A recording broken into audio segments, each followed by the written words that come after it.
Değerli izleyicilerimiz, Almanya'da çok düşündüren bir gerçek ortaya çıktı. Almanya Sağlık Bakanlığı ya da resmi herhangi bir bakanlık, kurumda Almanya'da kimlerin aşı vurdurulduğunun belli olmadığı, böyle bir bilginin bulunmadığı ifade edildi. Yani kimler bu sıvıları vurdurdular, kimlerin 2 doz, tek doz vesaire oldu diye bir bilgilerinin bulunmadığı ortaya çıktı. Bunun anlamı şu arkadaşlar, bir diğer ifadeyle insanlar eğer ellerinde bir kart varsa, evet ben bu sıvıyı vurdurdum derse bu şekilde bu insanlar sıvıları vurdurduğunu ispatlayabilirler. Aksi halde hiç kimsenin elinde böyle bir bilgi yok. Aynı zamanda biliyorsunuz pek çok kişi bu kartlarla ilgili olarak, sıvılarla ilgili olarak sahtekarlık da yapıyor. Böyle pek çok polisiye olay da geçtiğimiz günlerde biliyorsunuz benim tarafından sizlere aktarıldı. Şimdi tüm bunlar konuşulurken 10 Ocak itibariyle Federal Meclis'te bu sıvıların mecburi olması için bir yasa tasarısının meclise gelmesi bekleniyor. Ancak koalisyon hükümetinin ortakları arasında ciddi bir problem var. Bir kısım insanlar 18 yaşın üzerindeki herkesin mutlak surette sıvı olması için zorunluluk yasası çıkartmak istiyor. Bir kısım insanlar ise sadece 60 yaşın üzerindeki insanların bu sıvıları vurdurmasının zorunlu hale getirilmesini istiyor. Yine bazı insanlar da, bazı milletvekilleri de bazı meslek gruplarının tıpkı sağlıkçılarda şu anda olduğu gibi veya da yaşlı bakım evlerinde çalışanların nasıl bu sıvıları vurmaları mecburi ise bazı meslek gruplarının da örneğin okullarda çalışanların, kreşlerde çalışanların yani toplu bir şekilde hizmet veren insanların da bu sıvıları vurdurmasını istiyorlar. Tabi bu istekler görüyoruz ki daha çok gündeme gelecek. 10 Ocak'tan sonra da uzun tartışılacak. Ancak benim burada ele almak istediğim konu şu arkadaşlar. Yarın öbürsü gün diyelim ki Almanya'da bir yasa çıktı ve dendi ki 18 yaşın üzerindeki ya da 60 yaşın üzerindeki ya da bazı meslekleri yapan insanlar bu sıvıları vurmak zorunda. Eğer vurmazsalar yaklaşık 10.000 euro civarında da bir para cezası ödeyecekler. Biliyorsunuz Almanya'da kızamık aşısı olmayanlar 2.500 euro para cezası ödemek zorunda. Şimdi bu sıvıları vurdurmayanlara da 10.000 euro civarında para cezasının verilmesi durumu söz konusu. Şimdi diyelim ki bir kişi dedi ki kardeşim ben bu sıvıları vurdurmuyorum.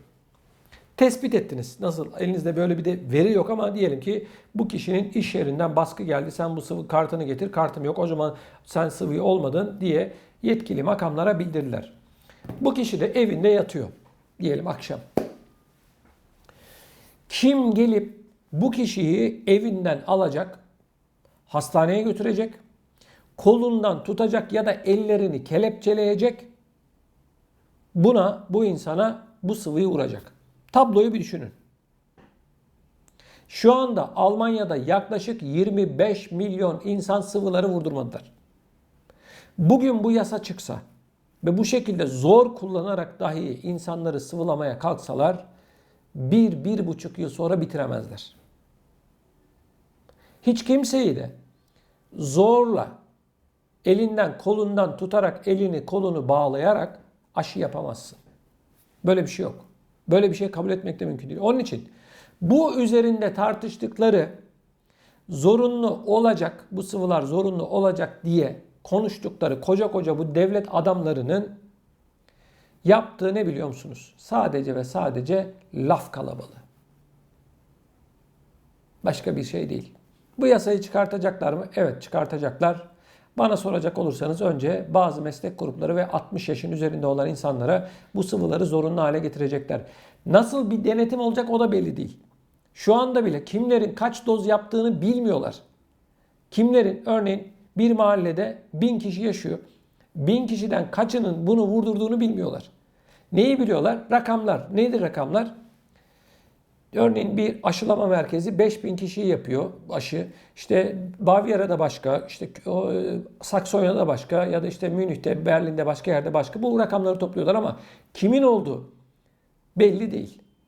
İnsanların elindeki bu kartlarla bunu bir şekilde öğrenmeye çalışacaklar.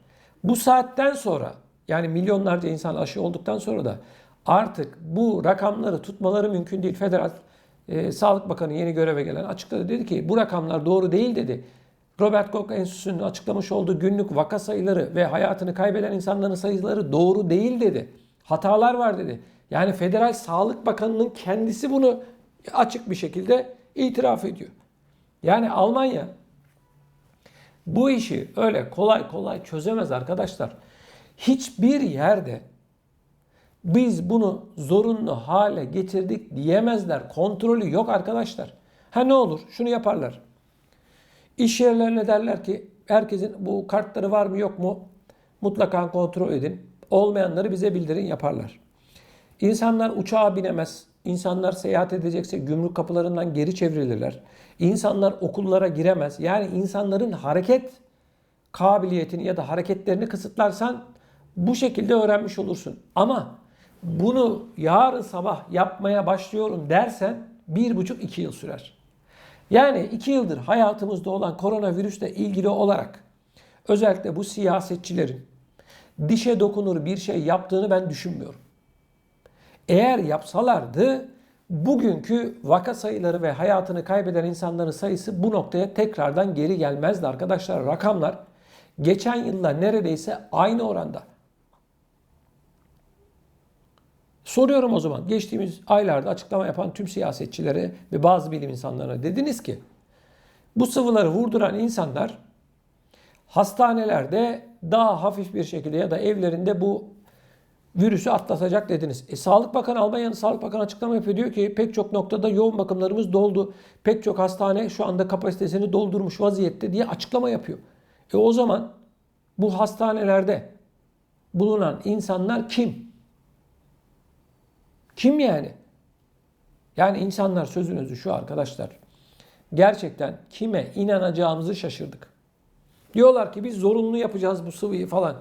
10 Ocak'ta bunu konuşmaya başlarlar. Belki Şubat ayında bu yasa çıkar. O zaman da diyecekler ki yeni bir tane mutant çıktı. Omikron değil de zurnamikron diye bir şey çıkartacaklar. Sonra Profesör Doktor Uğur Şahin çıkacak basının karşısına, diyecek ki yeni bir sıvı üzerinde çalışıyoruz. Şu anda bu sıvıyı biz artık piyasaya sürmemiz gerekiyor vesaire diyecek. Sonra arkadaşlar yeni sıvılar üretilecek, paraları alacaklar. Ondan sonra hadi bakalım bu sıvıları vurdurmaya. Peki Hatice'ye değil neticeye baktığımız zaman son 1,5-2 yıl içerisinde arkadaşlar bu özellikle siyasetçilerin başarılı olduğunu düşünüyor musunuz? Bu bilim insanlarının anlattıklarının, söylediklerinin ne kadarı hayata geçti çok merak ediyorum. Yani iş o noktaya geldi ki artık insanlar ne bu koronavirüsle ilgili bir şey duymak istiyor, ne bu sıvıları duymak istiyor, ne haptı, oydu, buydu, hiçbir şey duymak ve görmek istemiyorlar. Çünkü arkadaşlar bugüne kadar açıklananların %50'si bile doğru çıkmadı. Merkel'in partisi niye seçim yenilgisi aldı arkadaşlar? Özellikle bu koronavirüs nedeniyle. Başarısız. Sosyal yardımları arttırmadı. İnsanların pek çoğu arkadaşlar tüketimlerini bu dönemde evde kal dediler, arttırdı. Tek kuruş para vermediler. Emekliye tek kuruş zam yapmadılar. İşverenlerin geçen yılki cirolarının %70'i oranında para ödüyorlar. Şimdi de arkadaşlar bu paralar herkese mektup gitti. Paraları getirin, ödeyin diyorlar. Böyle bir şey yok arkadaşlar. Böyle bir, yani şöyle söyleyeyim, dalga geçiyorlar aslında bizimle. Gerçekten ben yani bu durumu artık böyle yorumluyorum. Sağlık Bakanıydı, Başbakandı vesaireydi, bu koronavirüsle ilgili konuşanların pek çoğunun ben hiçbir şeyden haberlerinin olmadığını düşünüyorum artık. Gerçekten böyle, hani hiç kimse kusura bakmasın ama yani bu işi ellerine, yüzlerine, gözlerine bulaştırdılar. Sağlık gibi bir konuda bakın Almanya'yı yöneten koalisyona bakıyoruz. Her parti ayrı bir şey söylüyor. Bunlardan ne hayır gelecek kardeşim? Ne hayır gelecek? Bu sıvı için partiler birbirleriyle pazarlık yapacaklar. Yok şunlar mı olsun, bunlar mı olsun bilmem ne. Sağlık üzerinden bile pazarlık yapacaklar. Şubat ayına kadar göreceksiniz, bu devam edecek. Bilmiyorum siz ne düşünüyorsunuz? Lütfen siz de görüşlerinizi videomuzun altında bulunan yorum bölümüne yazarak bizlere iletin. Bunun yanı sıra gündeme getirilmesini istediğiniz konular varsa yine bunları da bizimle paylaşabilirsiniz. Kanalımızın sosyal medya hesaplarından Facebook, Instagram, Twitter hesabından bana ulaştırabilirsiniz.